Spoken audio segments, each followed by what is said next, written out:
Hey family, how's everybody doing today? Let's talk about Tory Lane and Megan Thee Stallion. Two lives, two young lives that most likely will be shattered forever.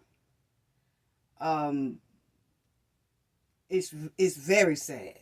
It's very sad. Now we gonna get into it. Y'all know I got to get on the screen today because we got to sit down and talk about all of this because Tory Lane was found guilty in court for pow-powing Megan in the foot, okay, and her ankle. Now, Tory was convicted of 3 felonies, and he had 3 felony counts. Assault with a semi-automatic handgun and carrying a loaded, unregistered firearm in a vehicle and discharging a firearm with gross negligence. Okay.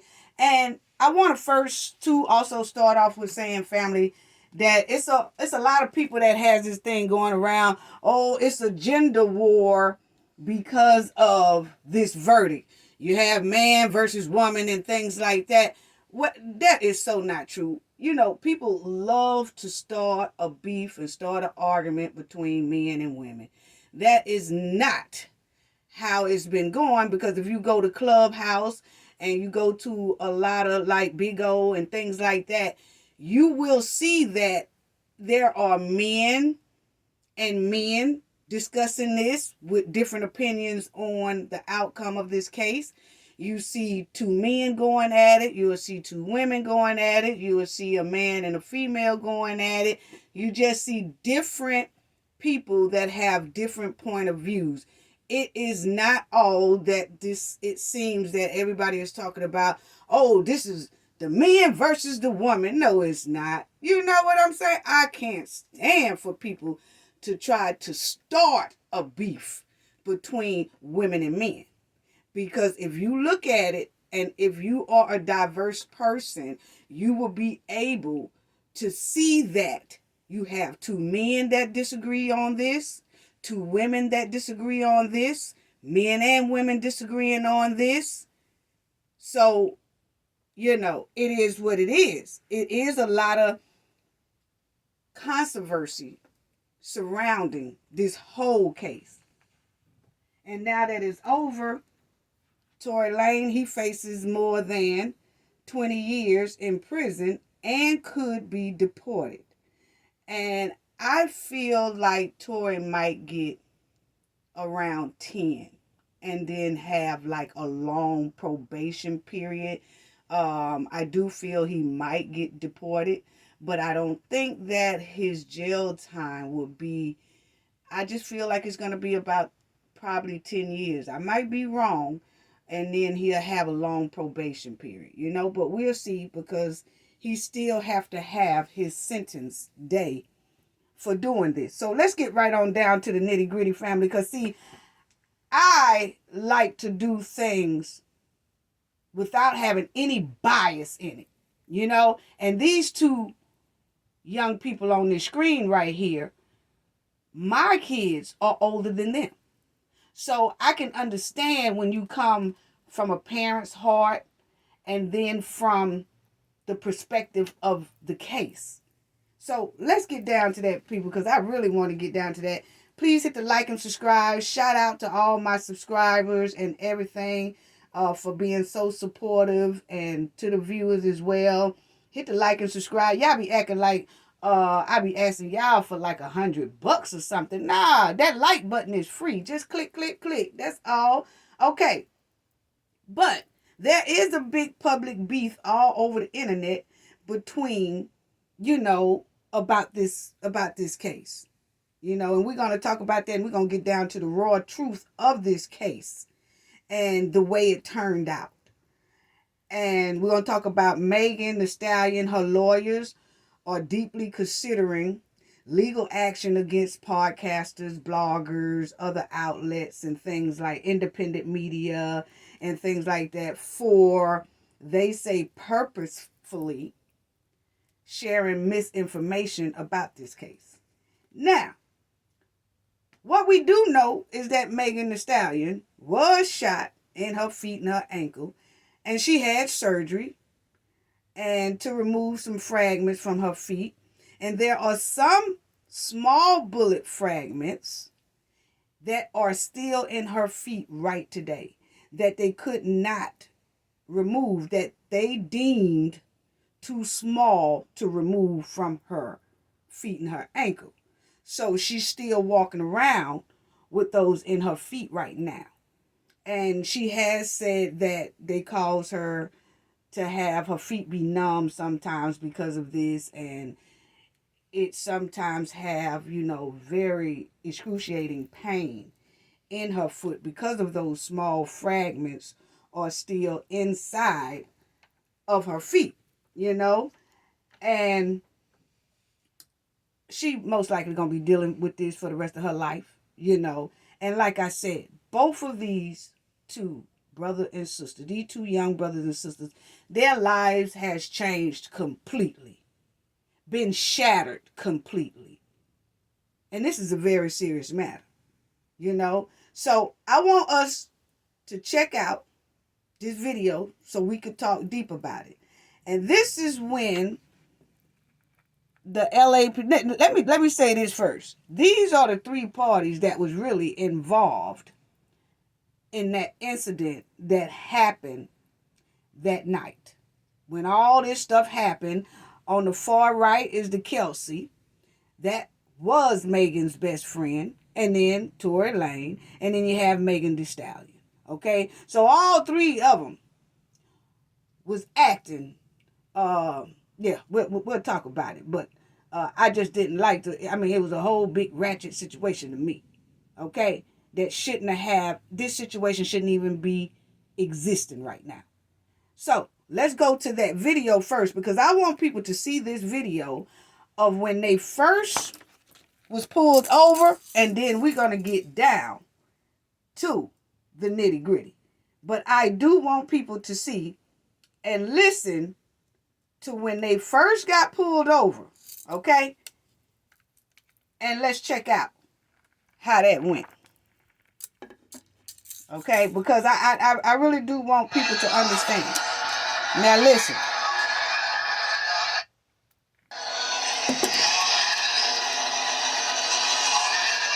Now you see Tory Lanez right here.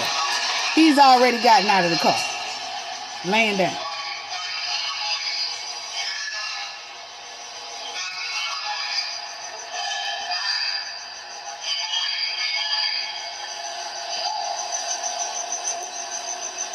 Now that's Megan walking backwards. And it is blood on that ground. Every time she steps, it's blood. Her feet is oozing blood.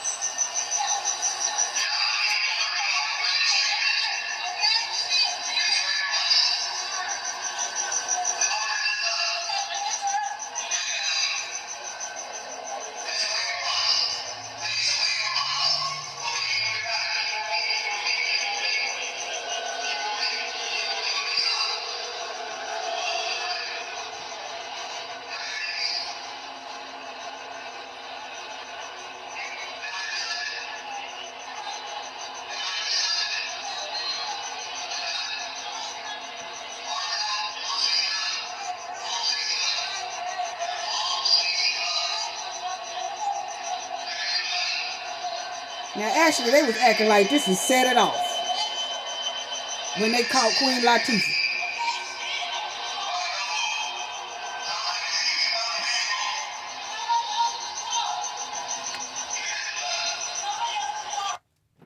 Okay, now, did y'all hear Kelsey when she said, there's nobody else in the car? Now, I don't remember seeing that Tory Lanez's bodyguard that was also involved in this incident. I don't remember seeing him anywhere in there. And maybe Y'all did, but I want y'all to again check out how, they was pulled over, and people just have to understand that situation there and how it looked. And did y'all see the helicopters? And then you hear them over the PA, and it's just a lot. It's just a lot. Check out how they first of all was treated and how they had the ladies spread their legs and all that. And that's Tory right here in the corner laying down. He's already spread out. Now check it out.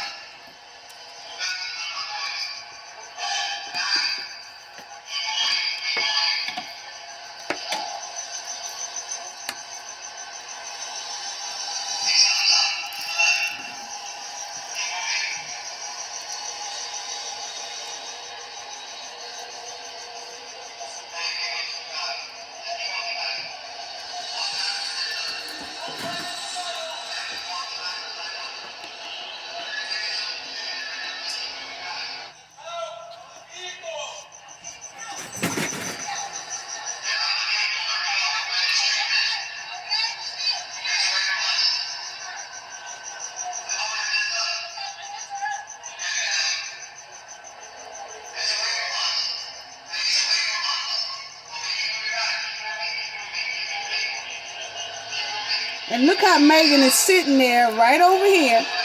She's sitting there, and then it's like she can't take the pain anymore, and she just lays down. She just flops down.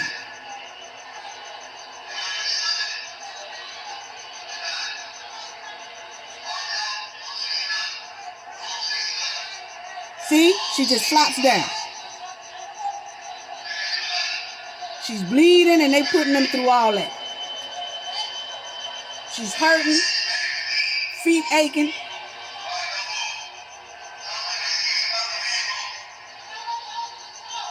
You heard Chelsea said there's nobody else in the car.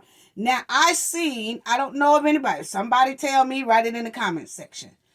Tory is laying down there. Megan steps backwards and comes back, bleeding. Chelsea comes out, laying down, spread out. And then she said, there's nobody else in the car. Where's that driver? Where's that driver? Did he get out first and laying down somewhere? I don't know. Put it in the comment section, family, because that right there, I totally missed. I did not ever see him, and I tried to find other videos or whatever, but I did not see that man. I really didn't. I didn't see him get out of any car. I'm sorry. So y'all let me know. But anyway, family, let's just run through it right quick. You got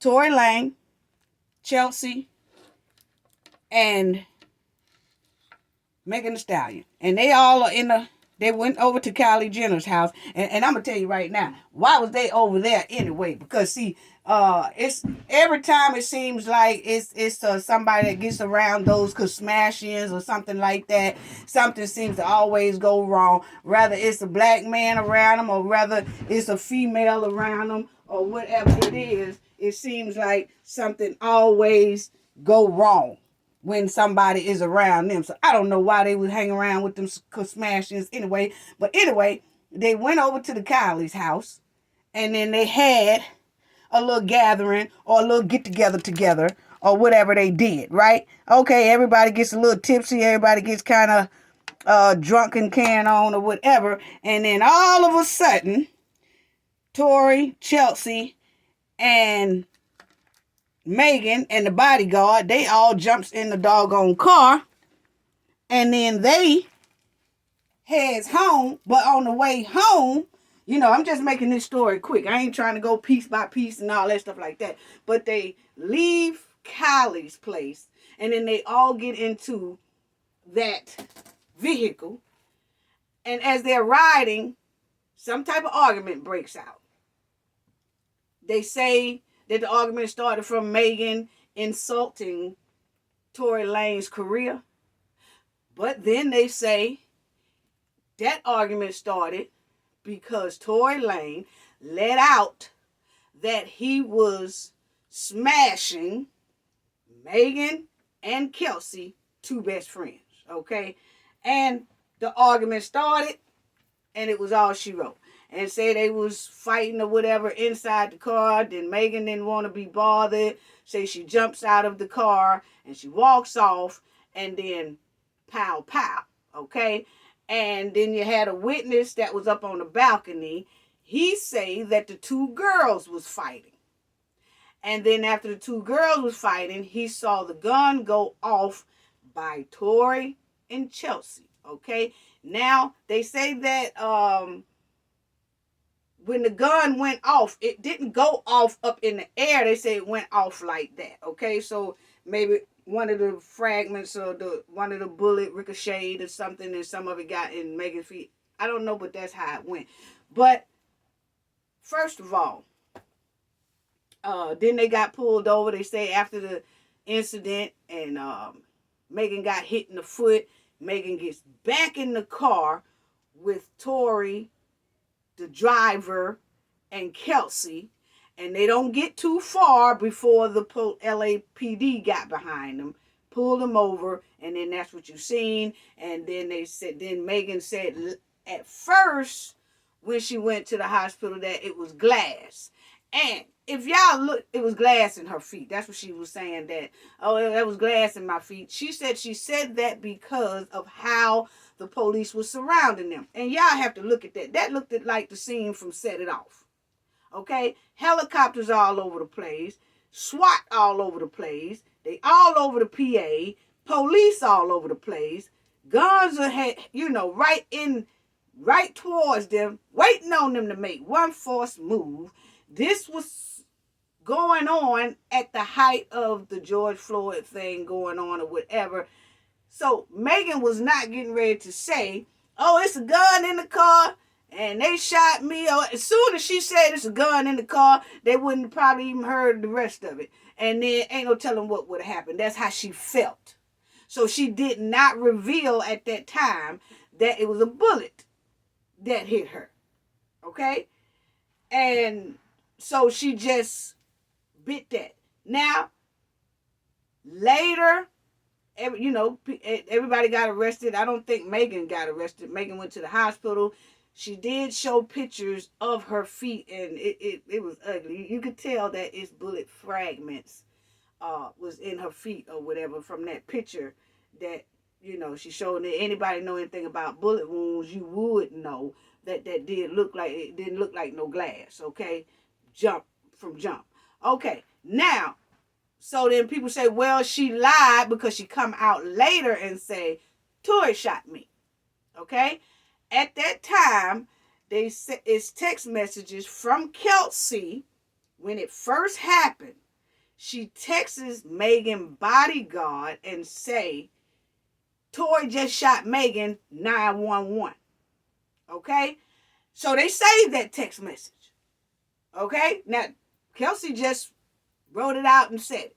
Okay? Now, Megan waited a long time before she finally said, there wasn't no glass in my feet. I just said that because of how we was being treated when we got pulled over, and I was scared, and I didn't want nobody to get shot. I didn't want nobody to get hurt. So I just said, I wasn't finna tell them that it was no gun in no car and all that right there. Okay?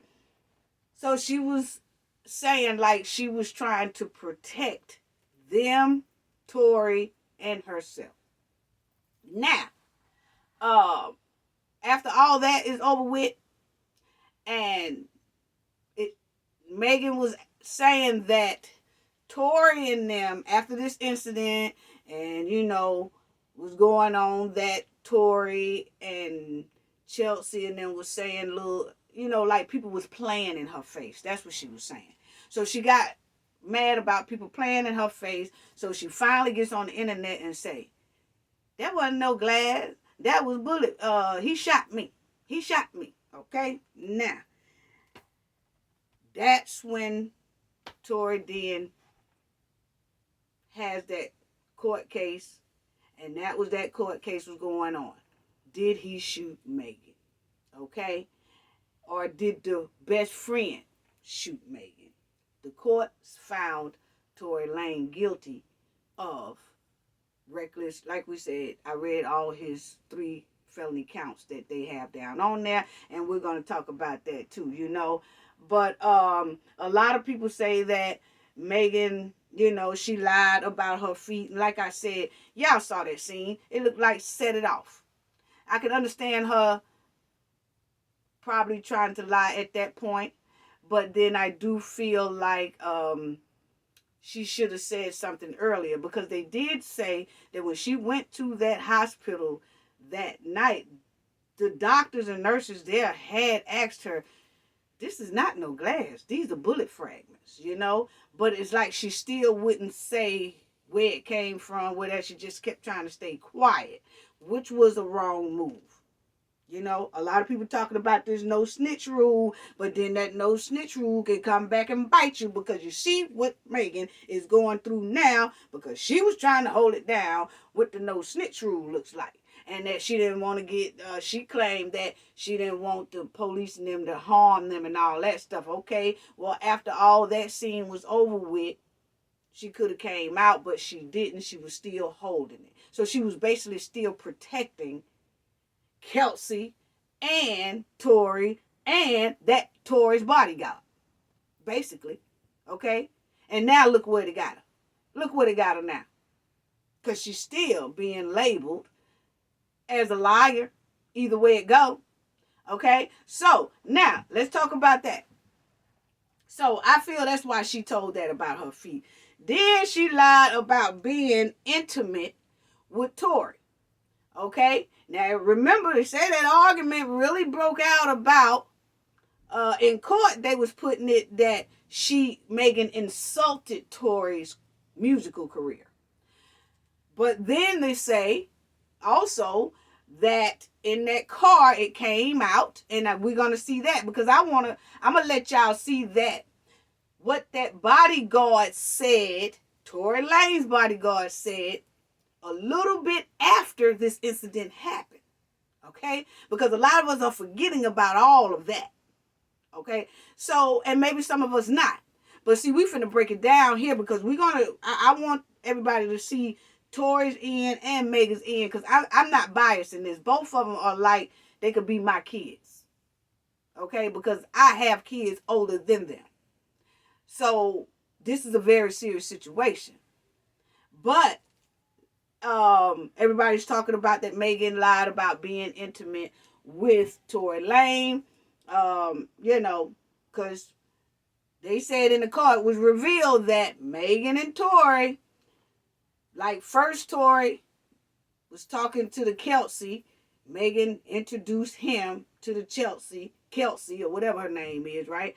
And then they was intimate a little bit. And then it said she caught COVID and had to heal off of that and was kind of on the back burner for a little bit. Then Tory and Megan was messing around, okay? So inside of that car that night, they say Tory revealed it like he effing smashing both of them. And then them 2 girls was going at it. That's the way it said, okay? So, but when Megan got on Gayle King, and I saw that interview too, and Gayle King asked her, said, hey, have you been intimate with Tory? And Megan said no. Okay? Which, when they went to court, it came out, yeah. Okay? But my thing is, see, because it seems like, R. Kelly went on there, and on Gayle King, and he got wrapped up in the same thing, because Gayle King asked that same question to those 2 chicks that R. Kelly was living with. But one thing I could say is when Gayle King asked them, well, are all 3 of y'all intimate? That girl said, our bedroom situation ain't got nothing to do with none of this. Next question. Okay? That's how Megan should have answered that question. On the Gayle King. Now, Megan, you should have answered that question like that. When Gayle King asked you, was you intimate with Tory? You should have said, Me being shot in the foot and the ankle and all that ain't got nothing to do with who I sleep with. So next question. Okay? That's how you should have did that, because obviously you it felt like to me that Megan was too embarrassed to say, yeah, I was sleeping with Tory and then all this mess here done happened. So I think she was too embarrassed to say that she was intimate with Tory Lane. So she automatically said no, because she didn't want to look like a round-away girl. Okay, because there's already little rumors about she been with this one, she been with that one, been with that one. If she have, I don't know, don't care. That don't have anything to do with the situation that's going on. Okay, but she got up there with Gayle King, and Gayle King asked that question, which I feel that's just like a trap question, because what do that has to do with what's going on here? You ain't got no business asking nobody about their sexual life. You really don't. But Megan said no real quick. Now, Megan, I'm going to talk to you for a minute, baby, because there's no way you should be embarrassed about who you sleep with, when you sleep with, how you sleep with them, and all that stuff right there, because that's you. That's your body. Okay? And if it fits for you, Megan is single. Well, she was single at that time. She is single. She could be with whoever she want to be with. If she decide to throw it here, throw it there, throw it up, throw it down, or whatever, so well be it. But baby, you can't be ashamed of all that, and you making records about it, okay? Now, you cannot be shy about who you throwing the poo nanny to when you are making records about how good the poo nanny is, and that you do it here and you do it there. So, see, you can't do it like that. Okay? Because I know when you had that WAP, you and Cardi, I remember one of your lyrics saying, get your boots and your coat for this wet and gushy. So, see, you bragging on that thing. You can't be shy about it now. You can't be shy about it. And then you said, make it rain if you want to see that wet and gushy. You know, Now, see, you can't be shy when somebody say, hey, are you sleeping with such and such? You got to tell the truth, baby. If you don't want to tell the truth, just say, that's nobody's business. But don't lie on the wet and gushy. Okay. You got to be proud of that. You got to own that. You got to own that now. You got to own it now. You can't be sitting up there telling lies now about who you're sleeping with, baby. Now, I like Megan and, and everything like that. But, baby, don't be shamed about who you laying with. That's for any woman or any man. If they have 5 and 6 partners, oh, well. Now, if somebody say, oh, you sleeping with all 10 of them, I don't think that's none of your business. But if it comes down to where I have to tell the truth, like on national TV, like how Gayle did or whatever, either I'm going to say it's none of your business, or either I'm going to say, yeah, what's up? What that got to do with my foot? You know what I'm saying? And Megan, you also said in that lyric in there, you said, Your Honor, I'm a freak and handcuff leeches. Yeah, you said that too. So, see, you can't be shy about that poo nanny. You got to tell the truth. Okay? If you're going to tell it now, you have to tell the truth. Ain't no sense of lying on it. And hey, the way you say it's good and it's gushy and it's wet, all that stuff like that. So when she said you messing with Tory Lane, I was a freak to him, man. What? See, you're talking about it on these records and stuff, and you got to own up to it. You got to own up to it. That's just like anybody on these records talking about how they can throw down, how they can fight, and all that stuff. And as soon as you get ready to get into one, you can't even throw a right hook. And see see, you got to own it. And if you can't own up to it, stop talking about it. That's just how I feel. Stop talking about it. Just own up to it. Don't be shy about that poo nanny honey. You got to tell the truth about that. But anyway, then they were saying Megan told a lie about the street fight. That witness was saying that when he saw them on the balcony, that all 3 of them was fighting. Tory, Megan, and he said that it looked like that Megan and the girl, which is Kelsey, was fighting first, and then it looked like Tory and the bodyguard or somebody else was jumping in on Megan. You know, that's how he said it, but I really do think that maybe the two girls was fighting first, and then Tory probably got in there probably to somewhat, I don't know, break it up. Probably got one of them left hooks because he is the smallest out of everybody. You know, he looked like he belonged inside of a car seat compared to them two big women right there. Okay, so now I think somebody gave him a left hook along the way there, and he got mad, and that's where that gun come in at. Okay, and so I don't know now. I'm just saying now, allegedly, you know, that's what I'm saying. But now the court's done convicted him anyway, so I always wait until after everything is all over before I give my, especially with a court case. I'll wait until it's over before I go to speaking. But, you know, anyway, Megan never mentioned that her and Kelsey was even fighting. That witness is the one that said that. So people were saying she lied about the fight. She didn't even tell about the fight. Kelsey didn't tell about the fight either. Tory didn't tell about the fight either. Nobody told about the fight until they got in that courtroom and that witness was saying it. Okay? So, come on now. So, I think Tory, Megan, and Kelsey was telling some lies. I think all three of them was telling a little bit of a lie here, a little bit of truth here, a little bit of lie here, a little bit of truth here. But now, this whole situation, like I said, a lot of people are saying, oh, well, it's wrong for this, that, and a reasonable doubt. We're going to get into reasonable doubt, too.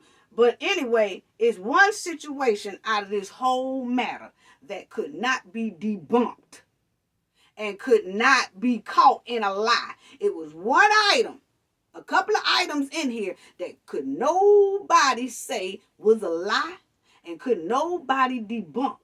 And that was those bullet fragments in her foot and the ones that are still in her foot.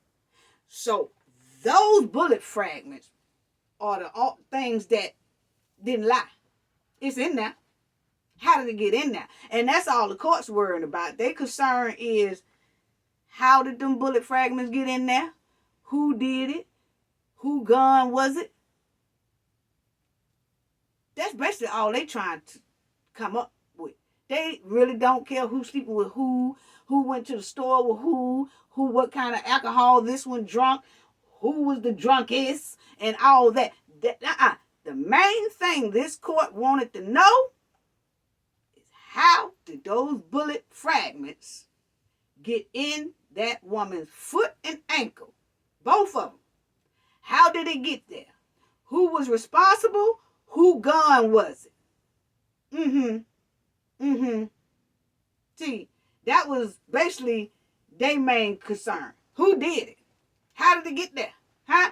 Yeah, that was their main concern. That's what the court was really about. Okay? So, the thing is, this shouldn't need, I don't know why they was over there in Hollywood Hills acting ratchet anyway. No good well, they weren't supposed to be over there in no Hollywood Hills acting ratchet. That was the wrong place to be.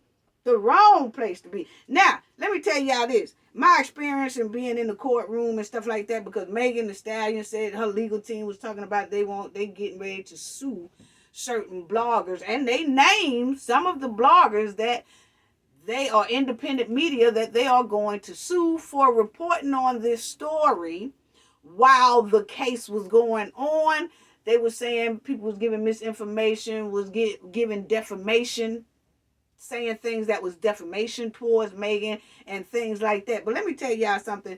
Y'all know in our playlist I have that tutor section, and that's where people learn how to better their life, better their career. People come out of incarceration, they get better jobs, all that good stuff, okay? I don't have to go into that. Just go to the tutor section, you'll see what I'm talking about. But I help people a lot, and it's some people that I do go to the courtroom and advocate for to try to say, hey, this person changed their life around, they're doing so much better, or this is what they are doing, and, you know, they making a 360 turn with their life and things like that, okay? And they do be, there's reporters and independent medias and things like that that will be in the courtroom during these times, Okay, so I'm going off of experience, what I've known, what I've seen, and I have reported on things that I've been involved in myself. But let me tell y'all, one thing that it is, when you are in there, when you're around that courtroom or whatever, you have to report on that story without any bias. It doesn't matter who you know, who you like, who's your friend, or you're close to this person, or you like that person, or that person is your best friend, or that person is a family friend, or that you are a fan of that person, or something like that. When it comes to media coverage in a case that everybody is paying attention to, even if people are not paying attention to the case, you really have to report on it professionally, yeah, responsibly, and, you know, like I said, respectfully. And you have to have accountability on what you say. You really do when it comes to things like that. Because rather you like them or not, or whatever, you're close to them, whatever, you have to report that story without any bias. Without any bias. And do all journalists report on a story with all truth? No, that's kind of impossible. You know, some people, but it has to be close to that truth. And you have to report on it when you are in that courtroom and you got that media badge on or whatever, and you are coming out during recess and you're updating the public and all that on that story. You need to report exactly how it go. That's why people take notes, and to make sure that they got this and got that. But you have to be able to report what on the defense said and what the plaintiff said. You have to be able to report that and report it without any bias. Now, if you have kind of I ain't really agreeing with that and all that, fine. But that should come later, like on at nighttime or after that little session is over with. Then you'll go back to your platform or whatever and discuss how you felt about it. But I have always preferred, and professional media people that I know, they never give their personal judgment until after that case, because they don't want the defense or the plaintiff to come back and say they tainted my case, they was doing defamation during my case, they was, because if they do it with a biased way, most likely they are going to say that. So you have to kind of, you have to be careful, and you have to be as accurate and fair with non-bias as you can when it comes to that courtroom. Because what's going to happen is there going to be a lot of judges that say it's closed to the media, and then they'll have only certain mainstream medias. And I'm going to tell you right now, independent media, podcasters, bloggers, and all that, they on and popping. Okay?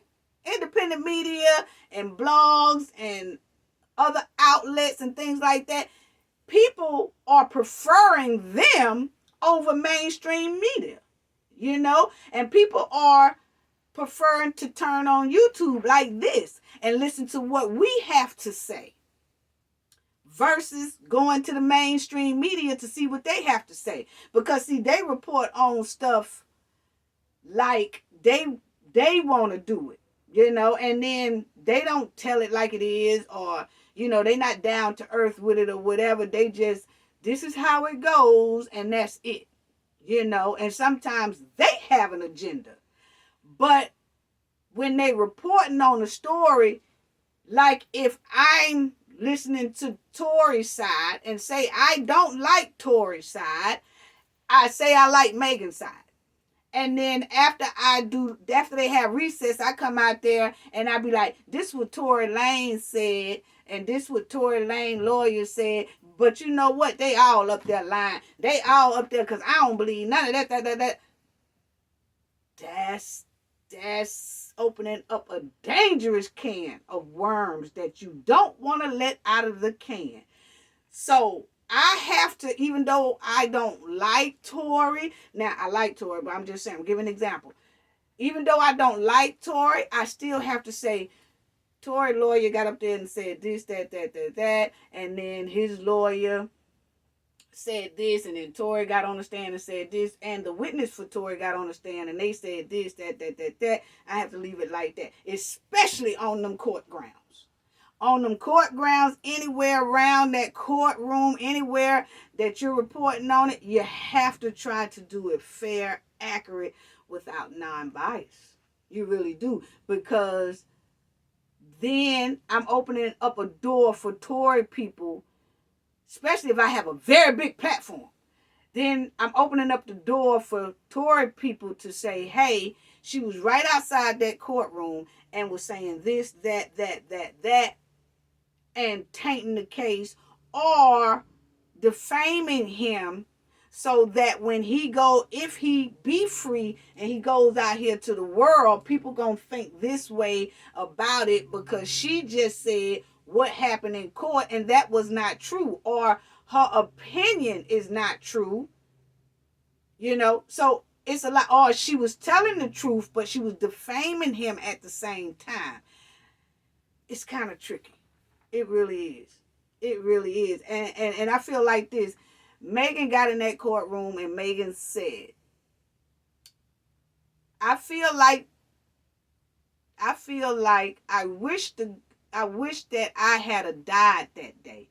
I wish instead of it hitting my foot, it just would have took me out, because I've been going through so much, and it's just so much, you know, that I'm going through with the media, with the public, with social media. I just wish that the bullet had just took me out. Okay? When people heard that inside that courtroom, journalists, media people that had badges, and when people heard Megan said that, you was definitely supposed to treat that case with care. I'm telling you what old school OG know. You were supposed to treat that with when you, from that point on, definitely. When you reported on what was going on in that courtroom, you do it right. This is what her side said. This is what his side said. This is what that witness said. This is what that witness said. And you try to do it right, because what you don't want to do is dog that person, dog Megan, when she just said she wished she was gone. Like, oh, hell, now let me report on this right. Because, see, if I don't, she's going to start talking about that. I done gave her a mental breakdown, or I helped cause the mental breakdown, or I'm participating and aiding and abetting in her having a meltdown to end, you know, her. And things like that. And I don't know what she's going through. She might be going through counseling. She might be going through this. She might be going, I ain't trying. Let me report on this thing right. Because this girl here done said that she wished the bullet didn't even hit her foot. That she wished the bullet had an X out. You got to definitely be careful when it comes to that right there. Yeah. Uh-huh.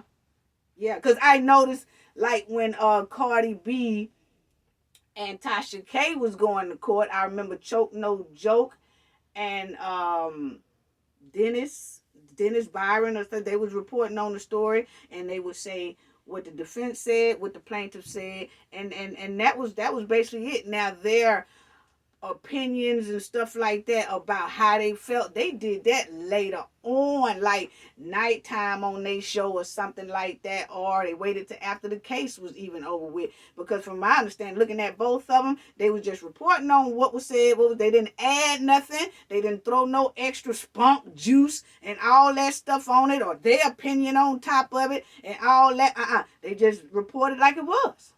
You're supposed to treat that court like a transcript. And just report it like that.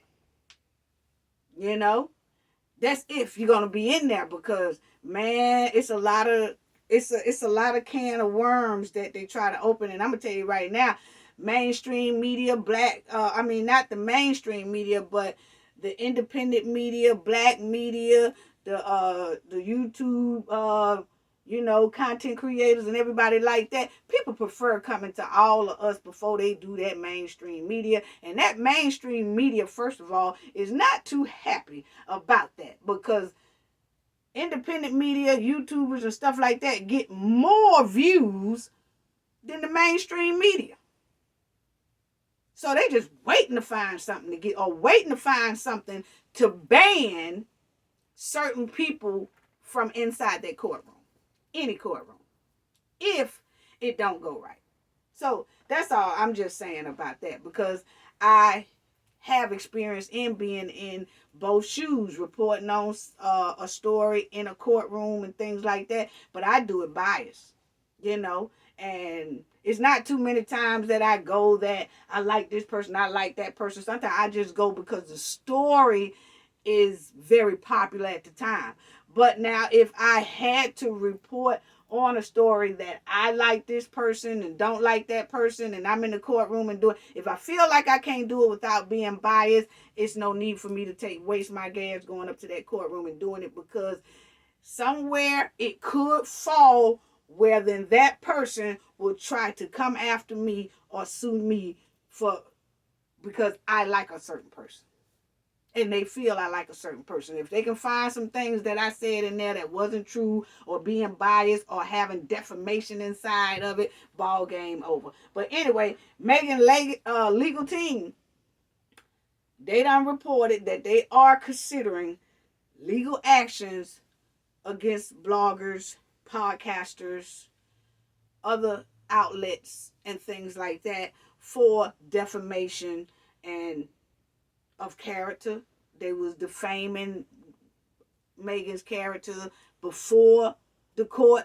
Then they was granted access to be in the courtroom and was still defaming or giving out misinformation, giving out lies and things like that. So people, that's what her team. I'm just telling y'all what her team said, okay? Now what they considering, and they are really considering it.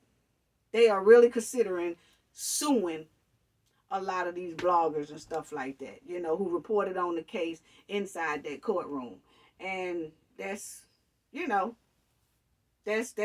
then they said misinformation and being misogynistic against Megan, and partly the blame for what Megan is going through in the public. That's what they're trying to say as well, that all of these people are partly the blame for Megan getting misogynistic threats and abusive attack threats and things like that because of their misinformation, lies, and the defamation that they put upon Megan. So, family, and I'm going to tell you like this once again, Megan, what's that boyfriend of yours named? Party. I believe his name Party. I don't know, whatever his name is. Hey, look at now. We're going to have to talk. Look at Megan. He's supposed to have been by your side the whole time you was running in and out of that courtroom. And I only seen Megan running in and out with her lawyers and her lawyers only. Now, I'm just giving you that old school tea, okay? Because, see, that's what you have to look out for. Because you have some boyfriend, and I'm not saying he's not a good man. I'm not saying none of that at all. But I do call it like I see it, okay? First of all, he should have been by Megan's side that whole time throughout that whole trial. He should have been walking in and out of that courtroom, Megan. Now, I do know that Megan said that her mother passed away and her grandmother passed away. And then she has this man here that she's been talking to for a pretty long time now. So he should have been by her side that whole time. He sure should have, because she was going through hell with this whole doggone case going back and forth to this courtroom. He should have been by her side. That's what a man supposed to do. Now, you want to be by her side when it's time to go up there to the red carpet, up there at the award show. Oh yeah, you don't mind being by her side then. But then when that red carpet leaves going inside that courthouse, all of a sudden you don't want to be around or don't want to hold her hand, don't want stuff like that. Because I remember when they said, Megan said inside that courtroom somewhere that her boyfriend felt embarrassed. What he got to feel embarrassed for? What you got to feel embarrassed for? That was her past. It's just like if a woman or a man have a past and you are talking to them, then that past don't matter, right? If you with them, they past don't matter. And if you've been hearing rumors that you know back in the day your girlfriend was around the way girl and stuff like that, and you say, oh yeah, well, she ain't that way no more. I don't know what she was then, but I know what she is now. So he's supposed to walk her in that courtroom, okay, Megan? That's what he's supposed to do, because baby, you can't be getting the benefits when it's time to walk on that red carpet and going on these award shows, whatever, and then party man, you right round her walking inside of these big award shows, and she's getting nominated for this, getting nominated for that. But see, when the heat start getting hot and that water go to boiling and things are looking kind of rough, like that red carpet was leading over there to that courthouse right in the entry doorway, and she was by herself and he wasn't nowhere around. So what's really going on there? Because see, you're supposed to be around her through thick and thin regardless, because I'm gonna tell you right now, one of mine, if Megan had been mine, and then this here party, you going to all the award shows on red carpet, or you going to little parties, or you going to little New Year's parties and all that with her. You can be seen with her when things are jolly, but when things are getting heated and rough and look like it's about to crumble down, you can't be seen with her. Then we don't need you. We don't need you. So young women, you got to think about that, especially you, Megan. Now I ain't trying to break up nothing like that. I'm just giving you that old school good mama tea. Oh no. Because the minds came to me right after this here case was over with. And about a year from now, whatever, Megan get nominated for something. And I said, oh, baby, that's good. You nominated. Well, yeah, we'll put on your thing and let's go and party in there. He getting dressed too to go. First thing I'm going to say is, where's you going? Oh, I'm going to the award show with y'all. No, you didn't go to the award show at the courthouse down there in L.A., so you don't need to be trying to go here. See, now we can't be being seen. You can't be seen with her when it's all nice and gravy, and when the rocket and shit go to tilting and stuff like that, you is nowhere to be found, or you just doing a couple of tweets on the damn internet and stuff. That's not having the back. That's not having the back. No, So I got a problem with that. Now, he might be a good man. I don't know, but I'm just telling you with the old school TC. Yeah, and that's what I saw. So, Megan, you're going to have a talk with that one. You're going to have to have, but it's really past talking. Because, see, you could tell when hell, not men.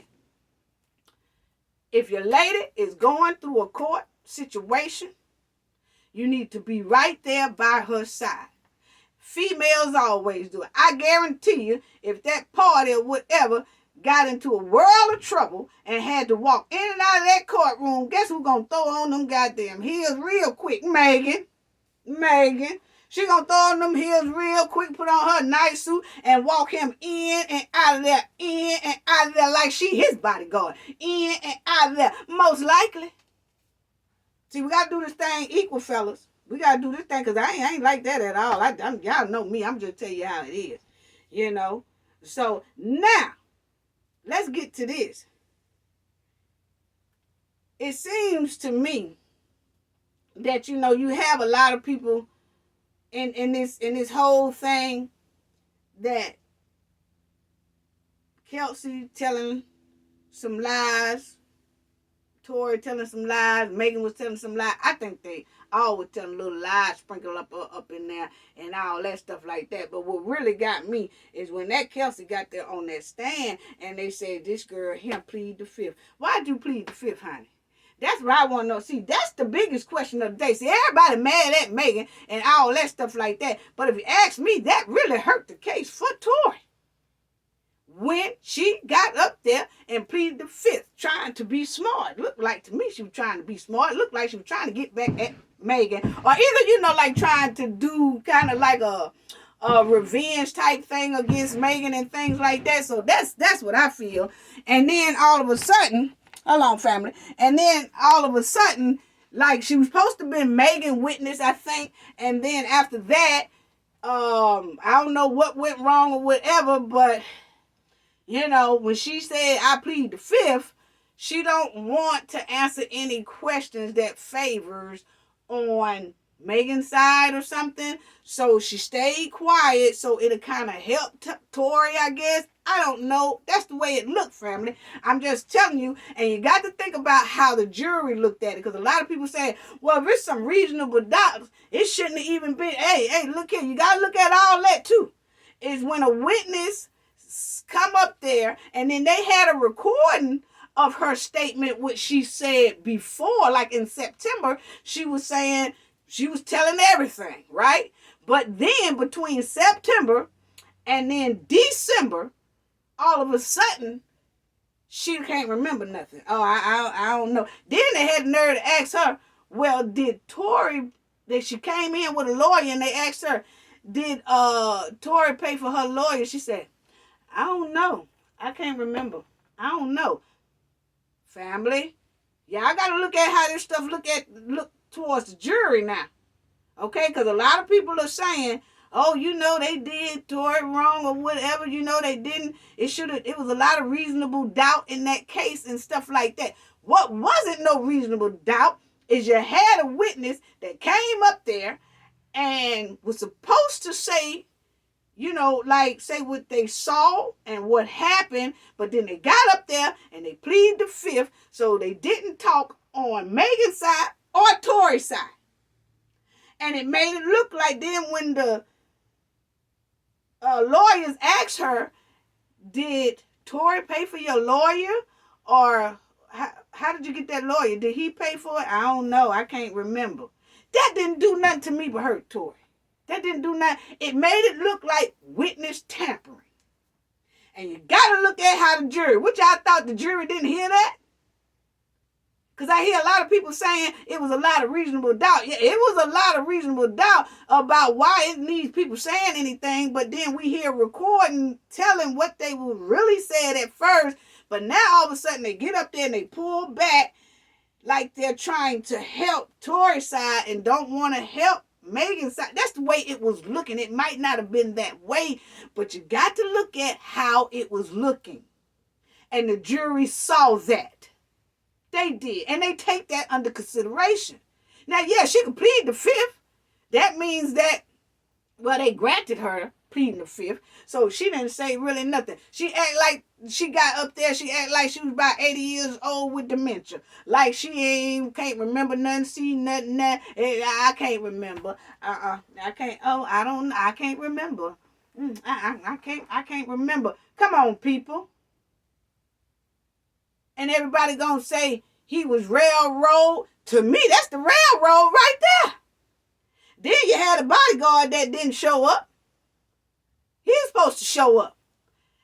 On his day, he don't show up. He disappears. Now they saying they don't know if something wrong with him or something happened to him, or did he just don't want to testify on Megan's behalf, or what is it? So then he skips out on court. Then they throw out a bench warrant for him to try to get him back up in court. Then when he hear that he's got a bench warrant out for him, then he comes at the tail end of this trial, and they don't use him because I guess they feel like, hell, we can't trust his ass now. So, come on, people. You got to look at that. The jury see this. The jury see this. Yeah. You know? And that was Megan's bodyguard. The one that Kelsey had text when everything first went down. She said, Tory shot Megan, 911. Well, they wanted him to come up there and tell about that text. Even though they had saved the text, so even if he didn't come, they still had the text to show the jury. Okay? And I'm going to show y'all something else right quick so we can get on in there, because I want y'all to see what Tory bodyguard said when all this first came out. And I'm quite sure they used that too. Because everything, it seems like everybody was pointing everything straight to Tory at first. You know, and then they were saving documents to show it. That text message of Kelsey, even though she pleaded that fifth, you still can use that text message. You know? And then the his bodyguard that got on some type of show and did an audio type thing and said some things. You can still use that.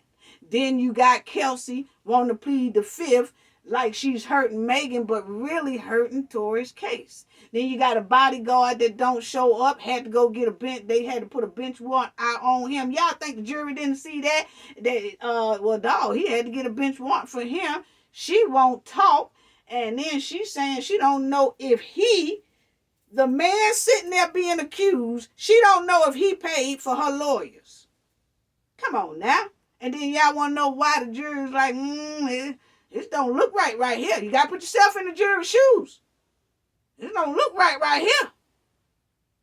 You know? So people, I mean, we that if you ask me, Kelsey hurt Tory's case. That bodyguard hurt Tory's case because it was nobody really there to get on that stand and say anything for Tory.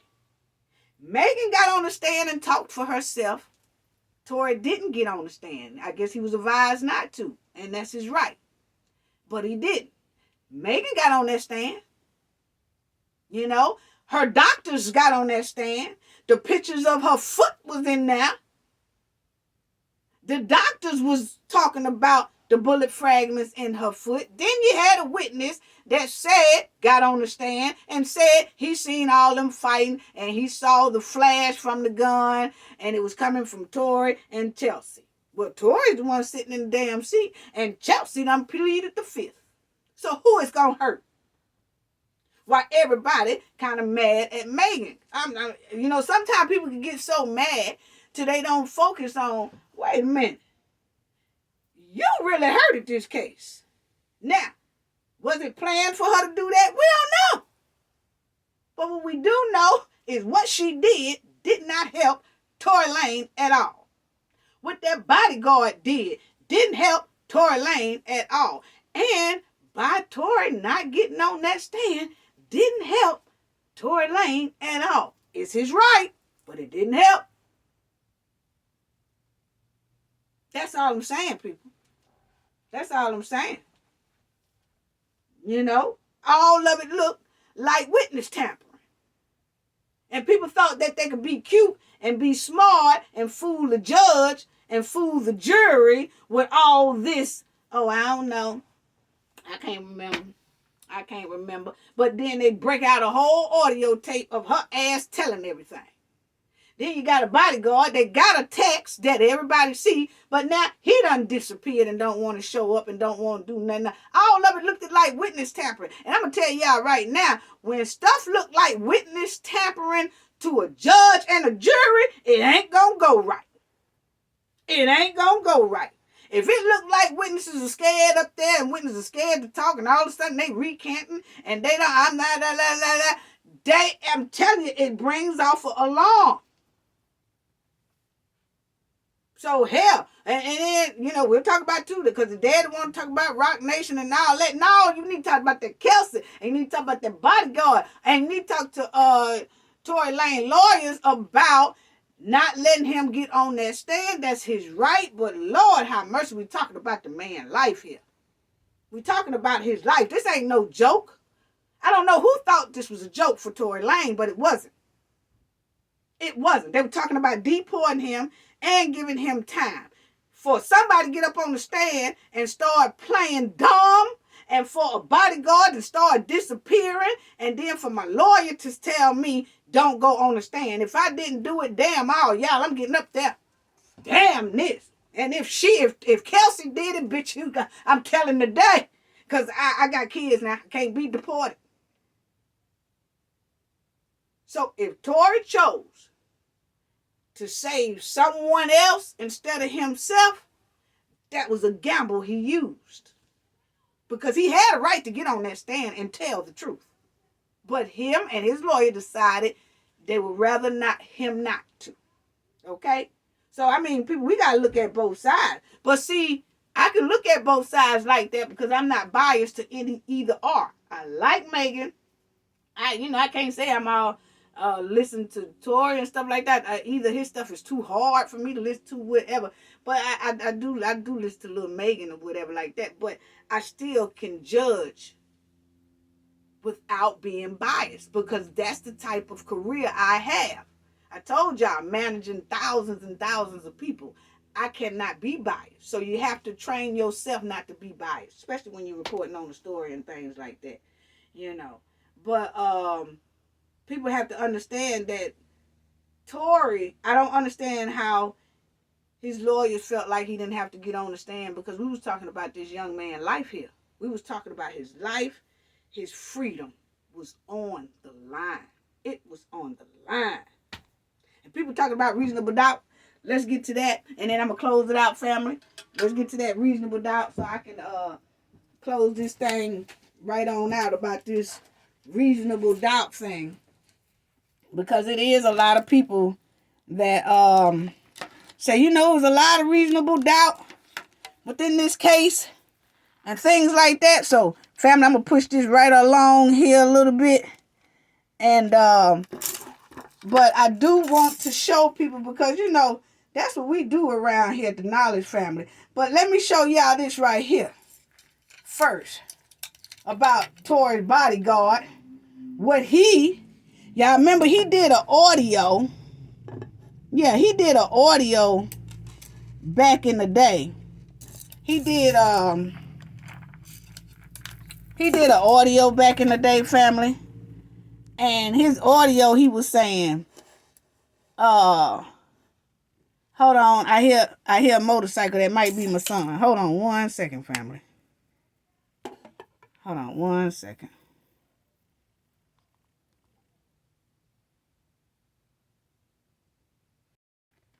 Okay, family, I'm back. I am so sorry. That was my son. He came on that motorcycle, and that's why I had to pause it for a minute, family. It was about, you know how loud those motorcycles can get, especially when there's about 10 of them. They all came by here with my son, and they all hollered at me for a split second. But anyway, I'm back. But anyway, I think I left off at this Tory Lanez thing because I wanted to show y'all about what Tory Lanez bodyguard said a couple of months right after this incident or whatever. But check it out, because it says audio of Tory Lanez alleged bodyguard explains the shooting surface. Okay, but this is the writing part of it. Okay, and it says, it looks like there is another side to the story the night Megan Thee Stallion was shot. This past weekend, audio surfaced online of Tory Lanez's alleged bodyguard recanted, and I hope y'all can see that. But anyway, recounts the events that took place that night. According to the brief recording, the bodyguard stated that he left his gun in the car and that Lanez and the other woman in the car began fighting over the gun when it accidentally went off and it hit the Houston rapper in her feet. Okay, now check this out, because see, I'm just trying to show y'all about different things that they were showing in that courtroom, most likely. Okay, and they probably used his audio as well, you know. And check this out, though, family. He also explains the two were arguing before the shooting took place, and the bullet only grazed her and accused her of lying. Tory and Megan get to arguing. Kelsey's outside of the pool still. Tory and the girl in the car started arguing. Meg walked out because she finds out such and such. Tory been messing with both of the women in the car. You know how that goes already. Tory got in trouble. He continued. Meg hops out the car. Tory and the girl fighting over the gun. The gun accidentally goes off in the midst of them fighting for it, and the gun shoots and the bullet accidentally hits near Megan. That's why it don't hit any tendons, because it grazed her. It didn't, check this out, it didn't accidentally hit near Megan. That's why it didn't hit any tendons, because it grazed her and it didn't actually hit her. She lying like it hit her. Well, we all know now that the doctors was pulling some fragments out of her feet, and some of the fragments was too small to even attempt to deem to go get, so they left some small fragments. Is still in Megan Thee Stallion feet. Okay, now it says Lane was recently charged with shooting Megan and was ordered to stay 100 yards away from her. If he is convicted, he will face up to 22 years and 8 months in prison. So this was like in October of 2020 when this came out. Okay? And most likely they used this in court as well with what Tory Lanez bodyguard said. Like I said, his bodyguard didn't have to come up there. Hell, they already had a recording of this. Okay? They already had a recording of this. Of him talking to somebody saying this. Now, check this one out.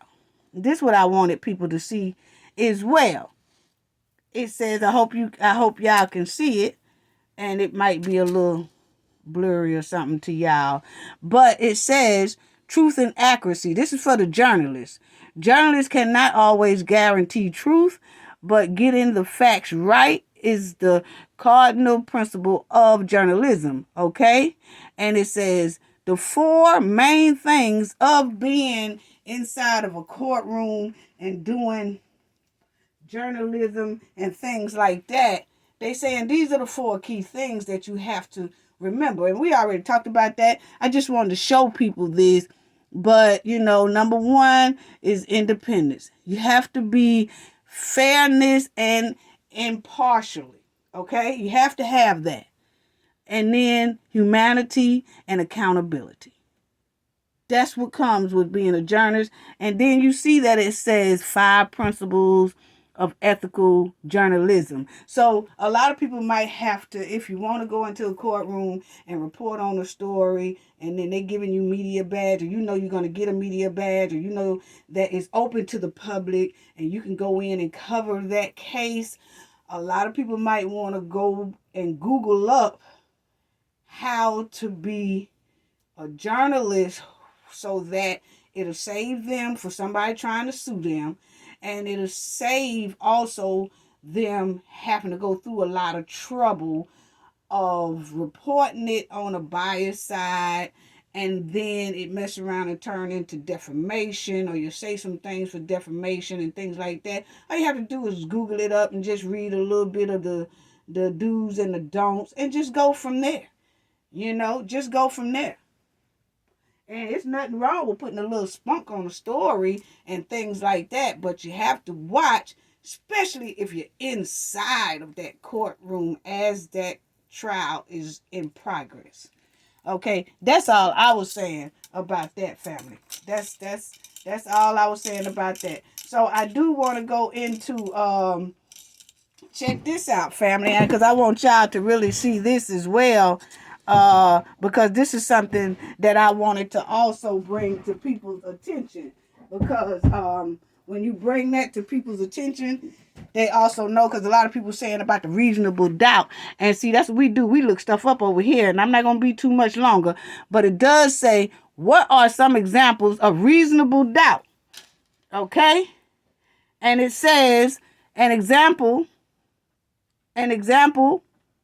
of the word of, an example of this would be a trial for manslaughter. Okay, let's say that. And it says, in which the prosecution was only able to convince the jury panel that you had a 75% chance of committing the crime. Because the jury is 25% uncertain, the prosecution was not successful in proving beyond a reasonable doubt that you are guilty. So think about it, family. If you are having a case such as Tory Lanez and it was Megan Thee Stallion, in Tory Lanez's case, if they wasn't able to prove, if they prove like just 80%, but it was 25% doubt or whatever, that means that his lawyer didn't do a good job in convincing the other 25% that, you see what I'm saying? That, hey, he didn't do it. You see what I'm saying? And if you look at it, that's what I was trying to show you. You had Chelsea up there that couldn't remember anything, wasn't saying anything on Tory's behalf, and then you had the bodyguard who disappeared and everything like that. Hold on, family. Hold on one more time.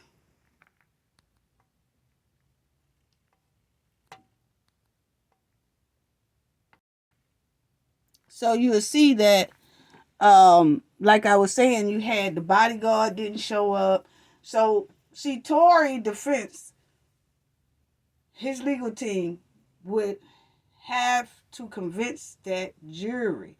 And if they only convinced 80% of the jury or something like that, or they didn't convince them like Megan's side convinced them more than Tory's side.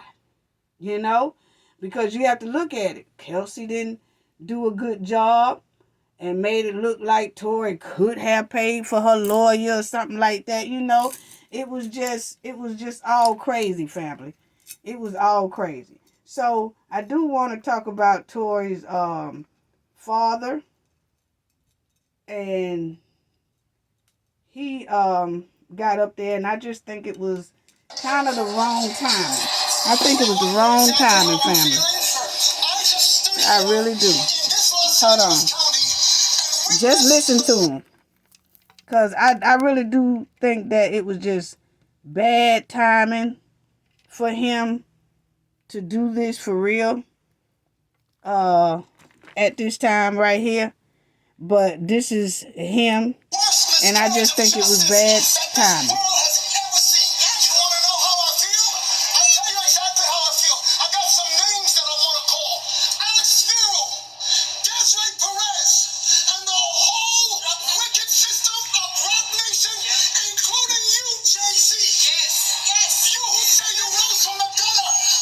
And see, that's my thing about him blaming Jay-Z for this. I think Roc Nation is Megan's manager or something like that. But I'm going to tell you right now. First he said this was the worst case of, like injustice he ever seen. No, it's not. It's been a hell of a lot of more cases that had injustice in it than this. So this ain't the worst one we've ever seen, first of all. Now, I didn't like that bringing in Roc Nation and things like that, because Jay-Z and Beyonce, they was calling out Jay-Z and Beyonce and Roc Nation and all that because I guess Megan, they managed Megan. But they was not in that vehicle, okay? They did not tell them to take their bad ratchet butts over there to the Kylie Jenner's house. Anybody, I'm going to tell you, anybody who know they shouldn't have been over there anyway, okay? Because don't nothing turn out good for a man or a woman, black man, black woman, when it come to dealing with something like that. Now, that's just my opinion, okay? By dealing with them Kardashians, okay? That's just my opinion. Now, Jay-Z and Beyonce did not tell Megan and Tory and Kelsey and that bodyguard to be drinking. They didn't tell them to go to acting ratchet. They didn't tell Tory to smash two best friends.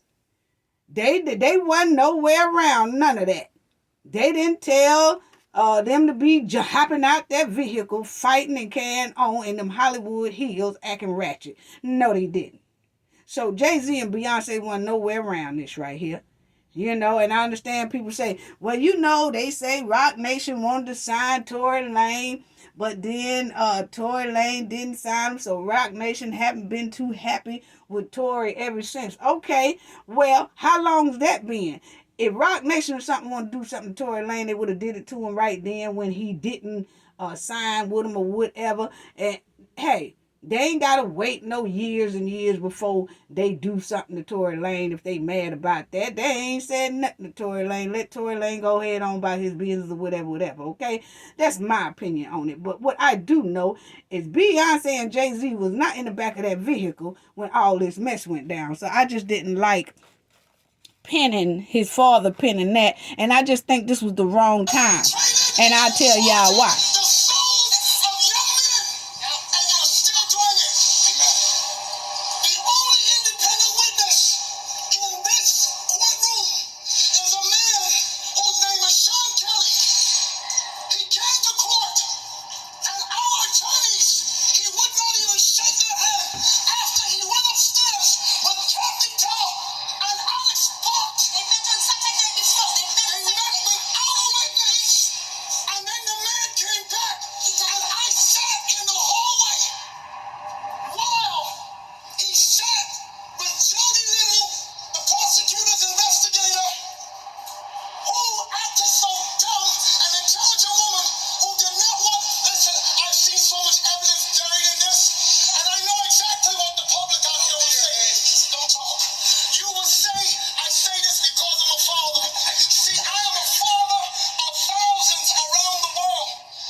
Okay.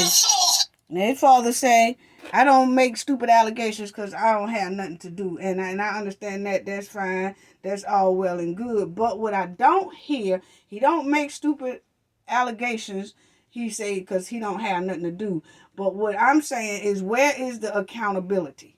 Where is the accountability of Tory Lanez, and himself? Because he should have said, I told my son not to be smashing two women and then put them in the same car. That's a no-no.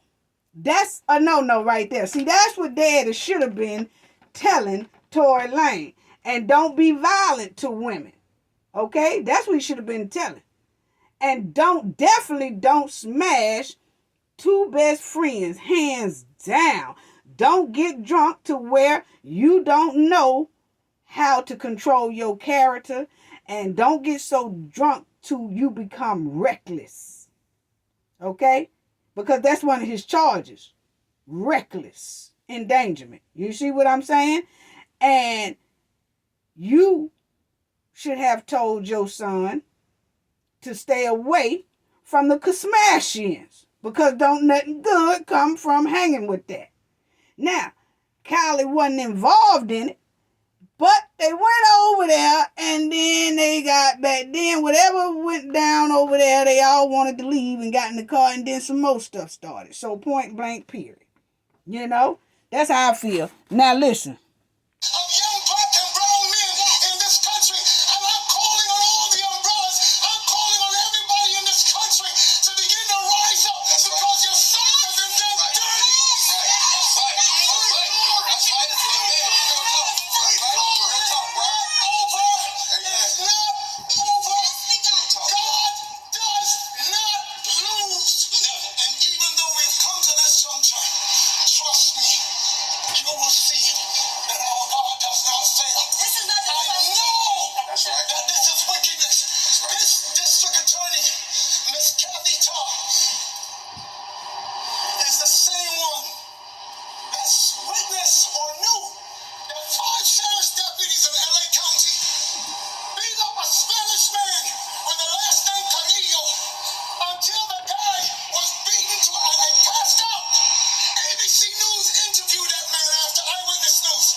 Okay, well, Tory Lanez father is talking about other cases and doing all that, and what he's not doing is holding accountability. And he don't have to put a lot on Tory. All he had to say is, I have no comment.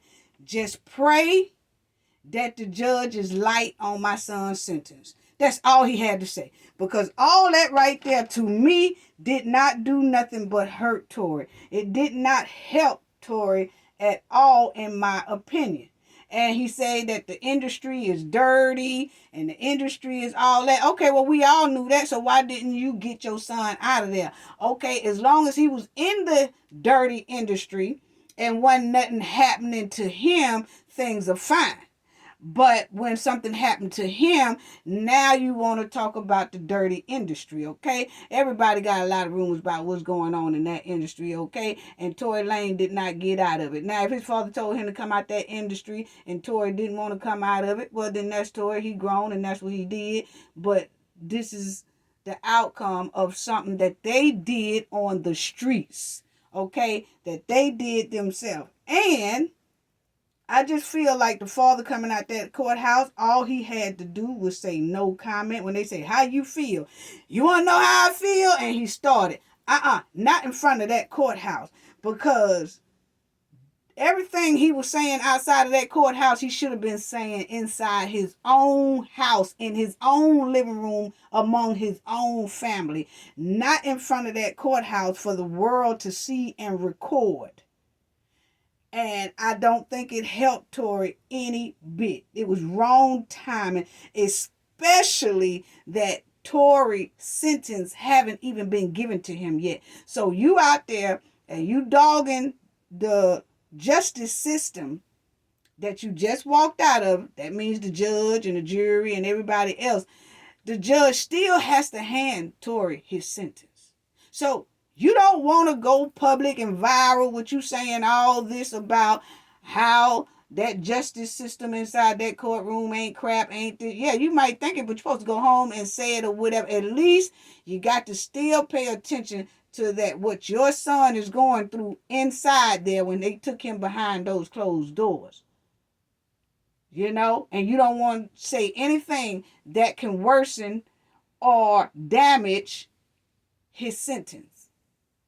You know, because when you go outside that courtroom, go talk about judge, go talk about everybody else, talk about the justice system and the judicial system or whatever that they got going on over there in L.A., that ain't helping at all. That's not helping at all. It's really not.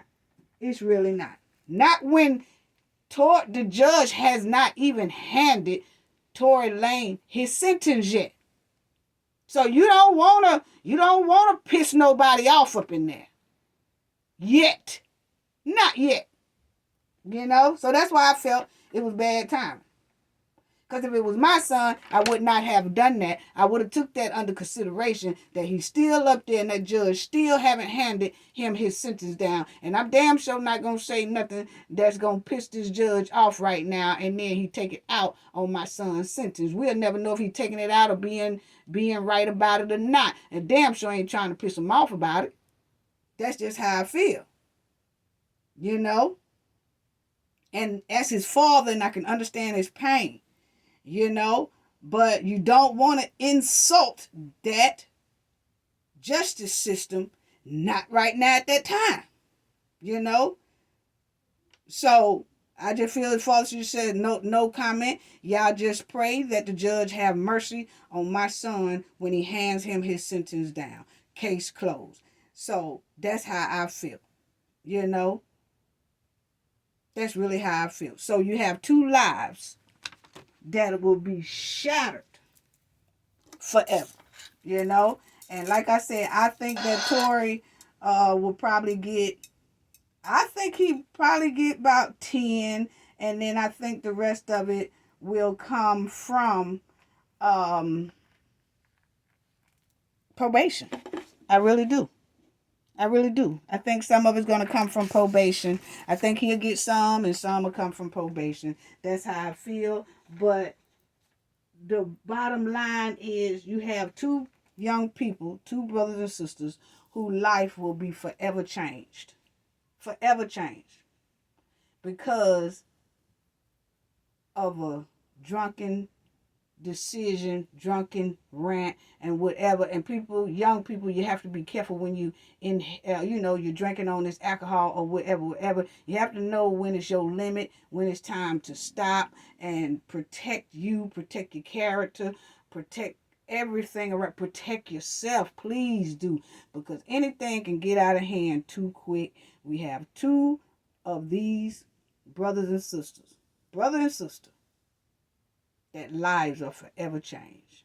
So I keep everybody updated on what his sentence was, but I really do think that his sentence probably will be about 10 years and then some probation, and they'll probably deport him or just give him the 10 years and make sure he get deported. That's what I feel. Anyway, y'all have a great one. Gain knowledge to prevent blockage. We all know what that means. The more you know, the harder it is for anybody to block y'all from your goals and success. Bye-bye.